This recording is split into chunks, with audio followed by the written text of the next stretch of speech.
Thank you for joining us on another episode of Talk Bridal to Me. I am Anna Muma, a pro makeup artist here in the Pacific Northwest, based out of Spokane, Washington, and I am here again with Jessica English of Red Letter Event. Yes. Hi. Thank you so much for having me back. It was one of those conversations last time after our podcast where we were like, okay, let's do round 2. Yeah, it was fun for sure. It was really fun. Today is going to be a little bit different. For those of you who are listening on just the podcast version, we are filming this live on Instagram as well. So if it feels a little bit different in format today, that's kind of what we're doing. But today is a little different in that it's just kind of a Q&A from people on Instagram, from listeners, and just common questions that I know that you and I both have received over the years when it comes to wedding planning. Yes, absolutely. I'm excited. Okay, so it's going to be a little bit just kind of like back and forth questions and not so much maybe, a fluid conversation. Yeah. Okay, I've got them all here in front of me. And the first question is, how do you balance personal desires versus family expectations when it comes to wedding planning? Isn't that the eternal question? It's complicated, and I'm not going to pretend like I have the right answer for everybody. I think so much of it depends on your dynamic with your family and who's paying for what, and your dynamic with your future in-laws. So it is really tough for sure. I think kind of the important foundational aspects are you have to be able to take a step back and say, where is this coming from? Like, is this really about they think it's ridiculous that I want to spend $5,000 on floral, or is this they're feeling like their input isn't valued and so they're feeling frustrated? So how can I, achieve that for them and make them feel heard? So I think it's important that you and your partner decide between the two of you, what are your priorities, and make sure that you're really on the same page with what those are, and set a clear expectation. This is what's important to us. This is why it's important to us. Here's how we're going to achieve that. And ultimately, everything comes down to clear communication, right? So expressing that to your parents, to your partner's parents, figuring out what are their expectations. Okay, hey, mom and dad, you're paying for this and this, or you're giving us this much money. What is your expectation? Do you want your opinions to be considered? Is this just purely a gift? And same thing with your in-laws. Do you want to be involved in the process? Do you not want to be involved in the process? What does that look like for you? And setting those expectations really clearly from the beginning of the planning process so that so don't make assumptions. Don't assume that your mother-in-law is going to be overbearing or your father-in-law doesn't care about anything. Just set really clear expectations. And then once you know what everybody expects of the planning process, then you can kind of move forward and say, okay, it's still really important to me that I work with this florist and, we have all of these things and that's going to cost X amount. And if they just really feel like that isn't a priority, we can't make it happen, then maybe it comes down to figuring out how can we make up that balance ourselves or, how can we meet in the middle or whatever it is. So I think it really just comes down to clear communication on all fronts, and then keeping that in mind moving forward. Yes. I think that helps cut down a lot on the drama. Absolutely. Yeah. Because I know I've talked with brides on the wedding day and I'm like, how are you feeling? And they're like, I just want this to be over. Yeah. And Which I'm is like, so sad. It makes me so sad. Yeah, like that's not how you should feel on your wedding day. But I fully understand that it is a lot of pressure and emotion and buildup and anticipation. And that's a lot of emotions for people. So I get that kind of when it comes to a head and you feel like, I just want to be on the other side of it. I get that. I get where you're coming from. But exactly, how can we manage those expectations on the front end so you don't feel that way? Yes. Do you feel it's important if, for example, the fiance's family gives a gift and there is drama? Do you feel that the fiance should be the one to talk to his family about that, or the bride talk to the family about that? Because I think that's where things get complicated as well. Yeah, for sure. And that's so hard because everybody has a different dynamic within their relationship, with their parents, with their in-laws, and just how you were brought up communicating. Yeah. So I think in an ideal world, you have the discussion with your fiance and you say, hey, I'm feeling like, your parents are really I'm feeling really frustrated with this situation. And Yeah. here's why. And, are we on the same page? And you guys figure out where you're at. And Mm-hmm. then you figure out how to have that conversation with a united front. Yes. Because it's not ultimately like, and again, I know that this is a very idealistic view and this is not the case for everybody, but it's not your family and their family. It's our family. Right. So you're forging a relationship that is Yeah. long-term, hopefully. Yes. So how can we approach this in a united front so that everybody's on the same page? Nobody feels like there's teams, who's winning, who's losing. It's just Yes. communication. Yeah. And again, like that's not the right way for everybody. I'm a very like matter of fact, let's confront it head on Yeah. person. So I would have no problem saying, hey, husband's mom, there's some miscommunication. How can we clear that up? But other people might not be comfortable with that. Yeah. That might not be their approach. So maybe it is easier for your fiance to have a separate conversation with their parents. So I think it just depends on your dynamic and your relationship. But doing the best to recognize that like you're in it for the long haul. Yeah. So you want to give everybody the benefit of the doubt.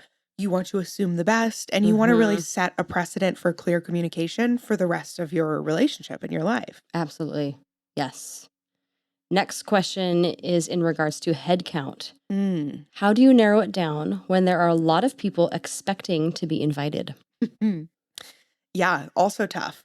I mean, again, I'm going to beat a dead horse. You have to clearly communicate with your partner and say, okay, what's our ideal wedding? Is it 100 people? Is it 200 people? Mhm. Is it 300 people? You figure out what that is. So say it's 150 for you and your partner. And then parents come in and they say, oh, well, we can't not invite my second cousin's neighbor and my coworkers from the last 30 years. And, I'm paying for catering. So I want to invite those people. And it is really tough. And again, it comes down to your dynamic, your relationship. But okay, I really appreciate that you want to pay for catering and you feel like you should be able to invite another 50 guests. But let's also keep in mind that that means more tables, more chairs, more china, more florals. And those are things Mhm. that we're paying for or my parents are paying for or whatever it is. So maybe we can meet in the middle. Maybe instead of, you need to invite 50 people from your office, maybe you invite 15 more Mhm. and we kind of meet in the middle and say, here's a way that it's financially feasible for everybody. Yeah. Or if you feel like, absolutely not, I'm not going to have my father's second cousin's neighbor at my wedding. I don't care who's paying. Then I think you have to have that conversation really matter of factly, and you have to be Yeah. prepared for the fact that those people that might be the line in the sand where they withdraw their Yeah. financial support. And, you have to decide what's more important to you, not having your father's second cousin's neighbor there or not having your father pay for catering or whatever it is. So it's tough. I mean, your guest list is the number one thing that drives your budget up. Mhm. And I think sometimes people don't think about that. Yeah. Parents don't think about that. Couples don't think about that. So maybe it's just a matter of having a conversation of saying, hey, dad, I really appreciate that you're willing to pay for catering for those extra 50 people. But I just wanted to, make you aware it also means 50 more chairs, Yeah. 10 more tables, blah, blah, blah, which comes out to approximately this much on top of that additional Yeah. catering bill. Is that something you're okay with? Yeah. And I think very frequently then parents are like, oh, no, or exactly why planners are so important. Thank Yes. you. Yes. Yeah, I think, and sometimes couples, parents just need to hear it from a neutral third party. Mhm. So I think putting it in perspective for, yeah, sure, dad, you can invite whoever if you're willing to pay all of those costs or whatever it is. So just again, clear communication and making sure that you and your fiance are on the same page. This is not me against you, Yeah. us against our parents, me against your parents, you against my parents. Totally. We're all working toward the same goal. So let's figure out what do we want for our day, and here's how we approach our parents or whatever other important figures are in our Yeah. lives, and make sure that that expectation is clear. Absolutely. One, everybody has to figure out what that bottom line is for themselves. Exactly. And I know for my husband and I, like he grew up in the same town of 6,000 people since he was a baby. And it was important for him to have most of the town at our wedding. So we had 400 people So many. and we did it potluck style, like bring a dish. Yeah. There you go. because that was important for him to Yeah. have that neighbor from down the street from when he Exactly. grew up. And so we kind of had to decide, okay, if we're going to do that, how are we going to make this work? Because Exactly. we didn't want to compromise. Exactly. Yeah. Yeah. Okay. Next question. What are some things a bride can do now for her spring/summer wedding? So this is a great question. So if you're getting married, let's call it summer of 2024. Mm-hmm. Now is like heavy planning season. So Yes. you are in the thick of it. Yes. If you're hoping to get married like in August of 2024 and you don't have a venue yet, I don't want to crush your dreams, but I do want to set realistic But like, get on it. expectations. You are behind the curve for sure. So this is heavy planning season. So for my clients that are getting married between, kind of May, June, September, October, we are well into the planning process. We have photographer, we have videographer, we have venue, we have entertainment. We might already have a caterer and working on like menu selections. We're into kind of the design process, which is really kind of a mid section of planning, if you Yes. will. Selecting rentals, selecting colors, working on floral concepts, things like Mhm. that. So, if you're getting married next summer, you should be in the weeds, if you will, um, and really kind of working on hashing out those details. If you're looking to get married in 2025, which is crazy that that's even like the I following know. season, saying that out loud I feels so know. weird. Now's a great time to start looking for venue, planner, and sometimes photographer, depending on your market. Yeah. Photographers can book up really quickly too. But usually venue and date kind of go hand in hand. Some people approach a planner when they don't have a venue or date. Some already have a venue and a date in mind. Either way is Mhm. completely valid. But those are kind of your starting steps for things that you want to think about, particularly if you're getting married during like high season, which is like those prime summer months. Yes. So if you're looking at a November wedding or a February wedding, you have a little more flexibility in that Mhm. timeline. Unless it's this Unless February, it's in this which February. case you should be done. But if you're really looking at one of those prime dates, you definitely have to start planning ahead. So Yes. that's kind of how our timeline generally hashes out. Yes. And I always tell people, as soon as you know what vendor you want, Mhm. go book it. Totally.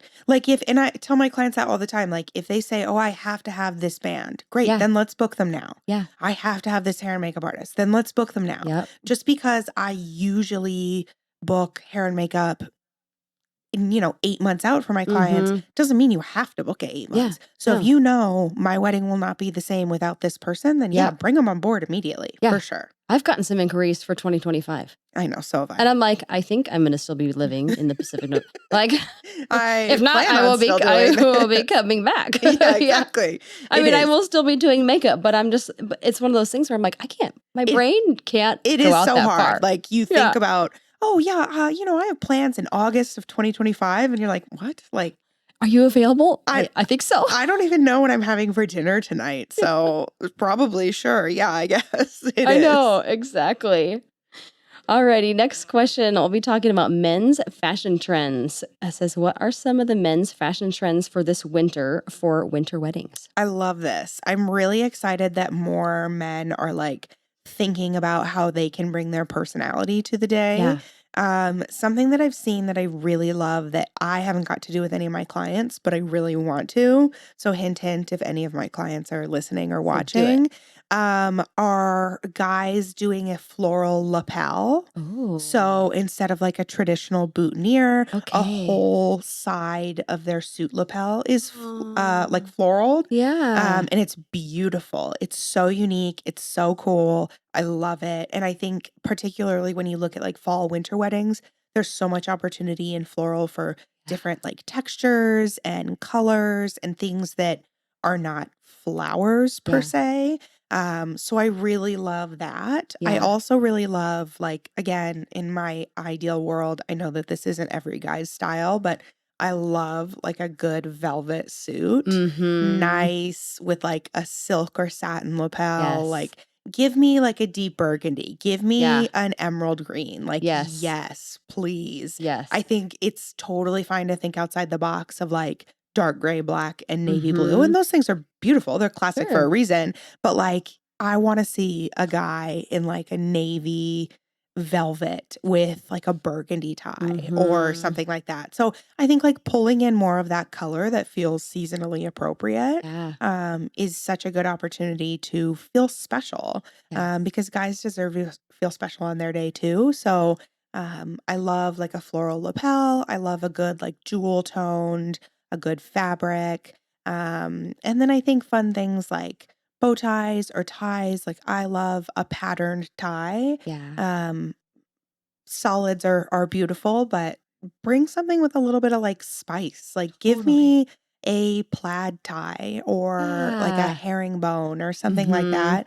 So I think like textures and tones that kind of match the season are really fun and a great opportunity for guys to kind of like broaden their horizon. Yes. I think my favorite thing is that like deep gemstone velvet suit. Mhm. And if he has a silk tie and then the bride has a silk dress, Yes. there's something about that. And then you add in the bouquet and those It's like so textures. rich. Yes. It's just so rich. And there's Yeah. so much like, I don't know, meat. Yeah. That's not the right word. Just like but substance yes, to substance. and like presence and Yes. yeah, I mean summer lends itself to things like linen and lace and like beautiful airy fabrics. Yes. But then when you look at like fall, winter, yeah, you get things with more like substance that really have that like cozy feel that you want to like touch. And I love that. I'm a big fan. Yeah. I'm a huge fan.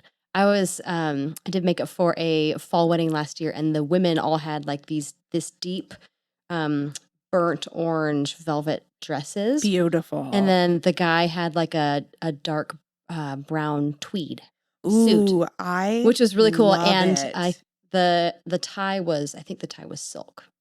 But Tweed anyways, is underrated for sure. Yeah, it was I'm into very that. cool. I It was like very it. cool. I was like, ooh, I like this texture palette. This is Yeah. very pleasing to the eye. Yeah, I love a guy with style. And you know, there's a fine line. Like I get it. Sometimes we look back on like wedding photos from generations past, and we're like, oh my god, can you believe that he wore a white tuxedo? Like That was my dad. My dad wore a white tuxedo You know and what? a white Get shirt it. underneath and a white tie. Love that. Love it. You know, when you commit, you have to You commit. commit. I was like, it looks like a 60s band, but it works. I think if it's true to like who you are and your Yeah. style, then that's great. Like yeah.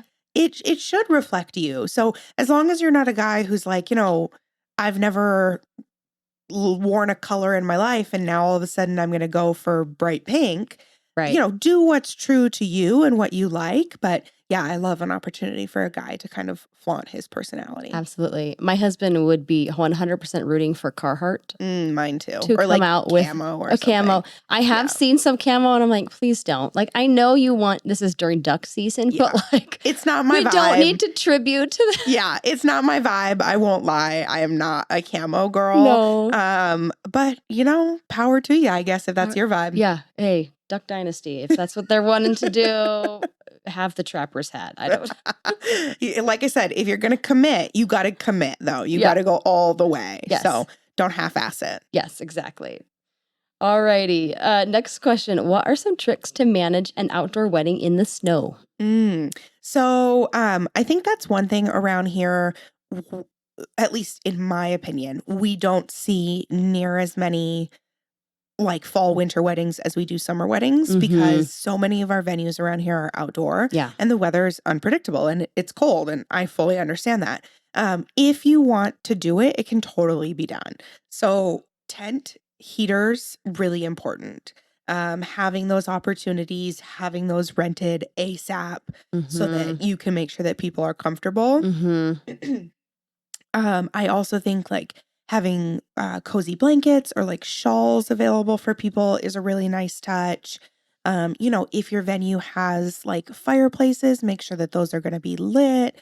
But I've done plenty of things in like an off season where you were outdoor for longer than, you know, normally you would think like, oh yeah, the weather's okay. And as long as you have heaters and things like that, it's totally manageable. And I also think like setting a clear expectation for your guests. So if you're going to get married in December and you're putting out your wedding website, make it very clear, like, my wedding is outside, so please dress accordingly. Please Yeah. bring a jacket, because you don't want anybody to come to your wedding, like, thinking it's gonna be indoor and then being like, "Ooh, I'm not dressed for this." So, like, set a clear expectation for your guests, ceremony outside, reception to follow indoor, Yes. or vice versa, or whatever it is, so that they know they can dress appropriately, and then make sure that you're working to accommodate that. But I love a winter wedding personally, Mhm. so I always try and encourage people, like, don't be scared away by the weather. It can be beautiful, and it can be so special. Like, it's such a cozy, warm, just, like, intimate time of Yes. year, so it can be so fun. And I mean, Christmas lights, like, I love the Yeah. vibe, so Yes. I think as a vendor, I love a winter wedding because it's like you have that little break and it slows down kind of in the yeah. fall. And then you're like, yay, Yeah. another one. It adds to the festivity of the season. It does, it It's really does. fun. It's so fun to, like, celebrate a wedding at a time of year when everybody is already generally, everybody is Yeah. always already, like, very happy and joyful, Yes. and so, yeah, it does feel very, like, festive. I have a New Year's Eve wedding this year and I cannot wait. Fun. Like, this is going to be So fantastic. fun. Where Yes. at? It's going to be at the Coeur d'Alene Resort. And Awesome. so I'm expecting like lights and Yeah, Christmas beautiful. decorations. And I think it's going to be incredible. Yeah, Yeah. so fun. Yay. Okay. Another question for you. A gal says, I'm having a hard time prioritizing different aspects of my wedding and knowing what to prioritize versus what I can forgo on my wedding day. Good question. So, what's important to you? Mm-hmm. When you think about this day, when you and your fiance talk about this day, what comes to mind as, like, really important to you? Do you just want to have a raging party and you want to make sure everybody has the best time? Mm-hmm. Then to me, that says DJ, flow of the event, and alcohol and, Mm-hmm. like, food are Right. important. Yeah. If you say, I want it to be a jaw-dropping experience for guests, Mm-hmm. then I'm probably allocating more of their budget toward florals, toward maybe, like, a live ceremony painter Mm, or something that guests can, like, interact with in a way. If you say, I just want epic photos that I can put on my wall in 30 years from now, they don't look dated, they still yeah. look, beautiful. Okay, then I'm going to make sure that we're knowing that we're going to pay more for a really Yeah. amazing photographer. So what's important to you? Um, and that answers your question of, like, what are your Yeah. priorities? Those are the things that you're going to allocate more toward. I think the number one thing that I hear from clients is, I just want my guests to have a really good time. Mm-hmm. I want to have a really good time. I just want to be able to enjoy my people and the Mm-hmm. night and not worry about all of the minutia. Yes. And that's not to, like, toot my own horn, but that's where a planner comes into play. Yeah. Because a planner is really going to be focused on the flow of the event, those inevitable hiccups that come up, making sure that guests know what's happening, direction, flow, all those things. So Mm-hmm. if that's something, you just want people to have a great experience, then invest in a planner. Absolutely. In terms of, like, what can I forego?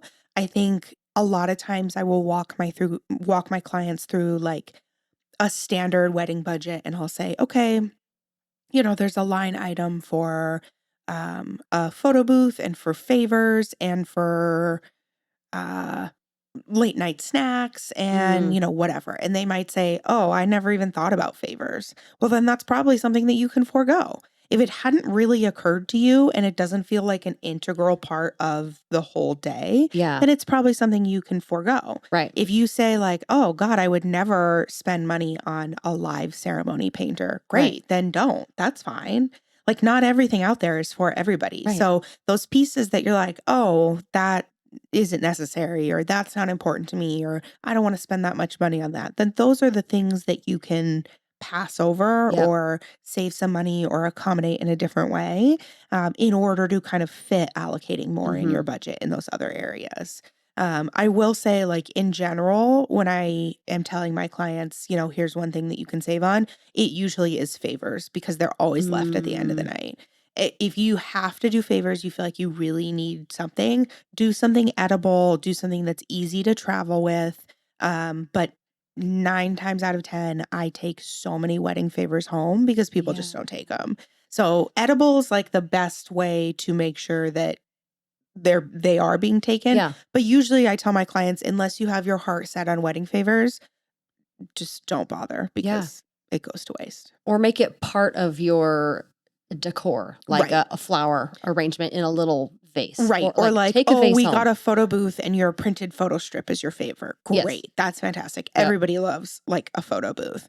But yeah, to just say like, oh, I put together a little bag of like colored candy almonds. Like, just save your time and your money. It makes me think of like my kids' birthday parties. And when Yeah. they're like, we need to have goodie bags. And I'm like, you get candy. Right. And like you go to the dollar store and you spend all this money on like these skidgy little toys. Yes. And then every parent is like, cool, it's Great. immediately in the trash. Yeah. I So don't want just that. don't bother. Yeah. Exactly. That makes total sense. Next question is in regards to breaking up a budget. It says a bride paid too much for a few things in the beginning of her wedding planning and is now stretched thin. Are there certain ratios a bride can stick to budget-wise? For example, a venue will be about 15% of your overall budget. Beauty might be another percent. So that way, from the get-go, they're kind of on track with their budget. Yeah. So first, here's my plug again for a planner, because a planner will always be or should always be the voice of reason. Yes. So when my clients say, I want to spend $60,000 on a wedding, and then they come to me and they say, I want to spend, $20,000 on a photographer, I say, ma'am, Good luck. that doesn't line up. So if that's, if you have to have this $20,000 photographer, then you better be prepared for your overall budget to come in at more than $60,000. Yes. So I'm there to kind of be the Debbie Downer in a lot of ways and say, hey, that's great. We can do it if you want, but it's going to screw up your entire budget. Or, it doesn't speak to the priorities that you told me were really important to you or whatever it is. So number one plug, hire a planner, because they're there to help you stay on track from the very beginning. Now, if this has already happened and then you brought a planner on, or you're too far into the process, or whatever that situation may be, there's lots of articles out there about how to break down your wedding budget, and percentages should go toward this and that, and 50% of your budget will be this.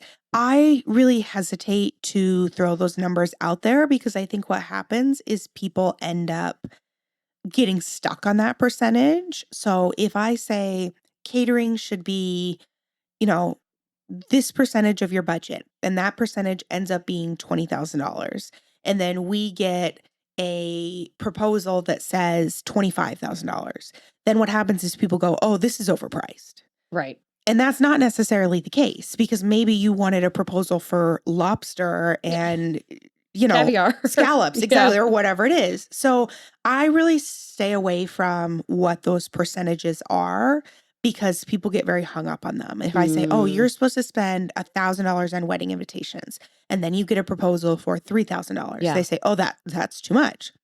Well, it might be, or it might not be. It really just depends. Yeah.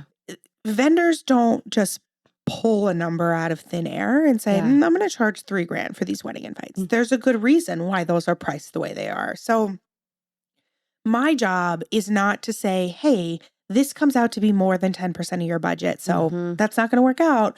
My job is to say, based on the budget that you gave me, based on the priorities that you said, this doesn't feel like it's lining up with those things. Right. Are you really sure you want to move forward with the photographer that's $20,000 or whatever it is? So, if you spent the money, the money has been spent. Like, there's no use crying and, oh my God, I can't believe I spent that much on whatever it is, because you've signed the contract. Yes. So unless you want to, pay the fee and break it, then you're committed to that. So figure out, of the money that's left, what is important to me, what's non-negotiable, what do I have to do, what can I maybe skip on?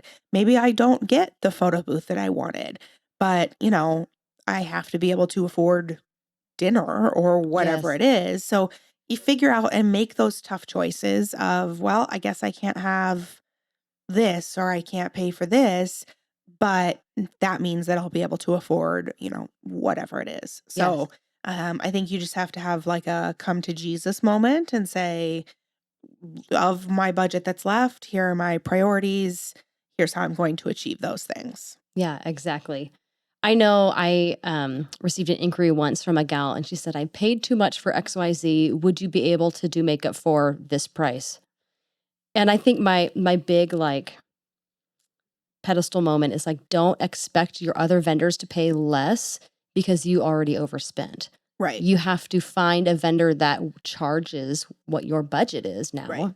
or you'll have to forego their services. Right. I don't go to Target and say, oh, can I have this cart for $100? I spent too much at Target yesterday. Yeah. They'd be like, No. no, keep moving. I mean, I'd love to say that if I thought it would work, but Right. it's not going to work because things are priced accordingly for a reason. Yeah. So vendors, again, I'll repeat it. Vendors are not just charging willy-nilly because, oh, I heard it was a wedding, so I can charge 2 times as more. Yeah.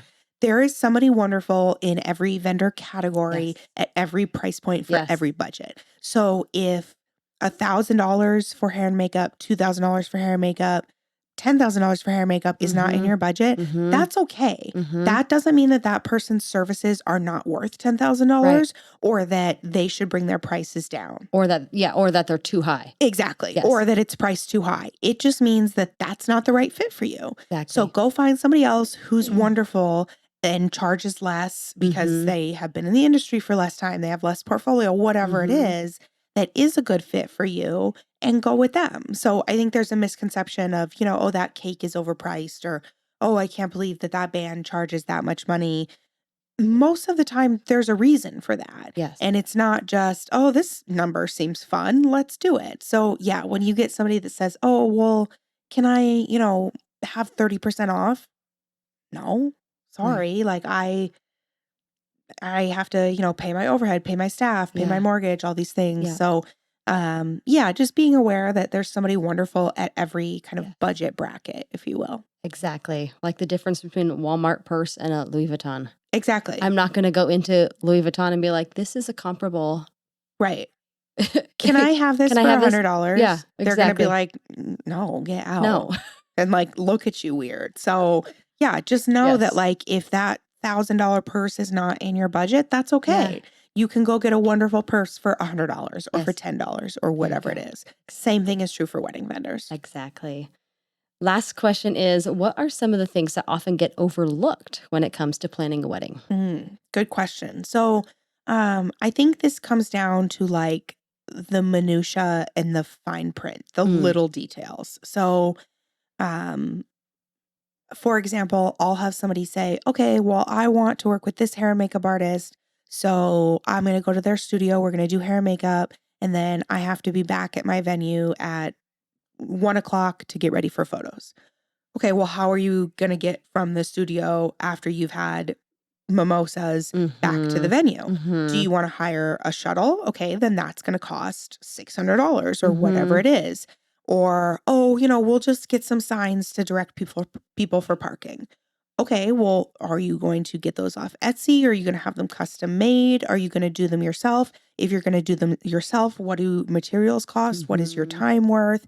So it's those little pieces that add up. Like in and of itself, a sign for parking is not expensive. Right. Postage for your wedding invitations is not going to break the bank. But when you look at all those costs added up for things that you just said, oh, I'll figure that out later, or oh, I'll deal with that, or you didn't even think about, and you said, oh, it never occurred to me.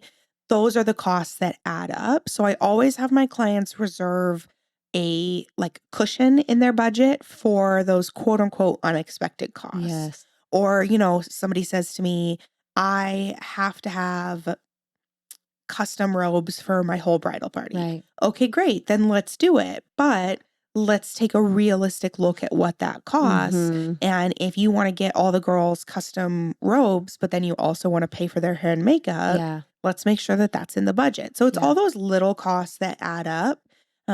Gifts for your parents and for your wedding party and whatever all those things are for you individually, that I think a lot of people think like, oh, it's fine, I'll just get it off Etsy. Okay, well, it still costs, $50, $60, and then $50, $60 times 4, 5, 6, and that's a chunk of money. So I think it's things like that people are just like, oh, that's not a big deal, or I'll just buy that, or I'll just thrift that. Well, your time and money are still worth things. And so that's what people overlook, I think. Yes. I know for my husband and I, the night before our wedding, we realized we forgot cutlery. And so we went to kind of a big Walmart. one for 400 people. We Yeah. went to Walmart and bought like all the plastic fork, knives, spoons that we could find. Yeah. And there it is. And even at Walmart, like 400 plastic spoons, knives, forks are still not cheap. Oh, yeah. I think I still spent like $75, $80. Yeah, exactly. I'm like, dang it. Yeah. It's all going to get thrown away. Exactly. So it's things that you just don't think about that I think people are like, oh, that adds up, or I should account for postage or the fee for my marriage license, or, whatever those things are. Absolutely. Well, thank you, Jessica. I always love having you on here. And this has been an especially fun episode with just being able to kind of hear your expertise. Thank you. Thanks for having me. And I love it. It's always fun to come and stare at 7 different screens of myself in various places. Alrighty. That was another episode of Talk Bridal to Me. Thank you so much for joining us. Bye-bye. Thank you for joining me on another episode of Talk Bridal to Me. I hope you have a day where you truly feel beautiful. We'll catch you next time. Bye-bye.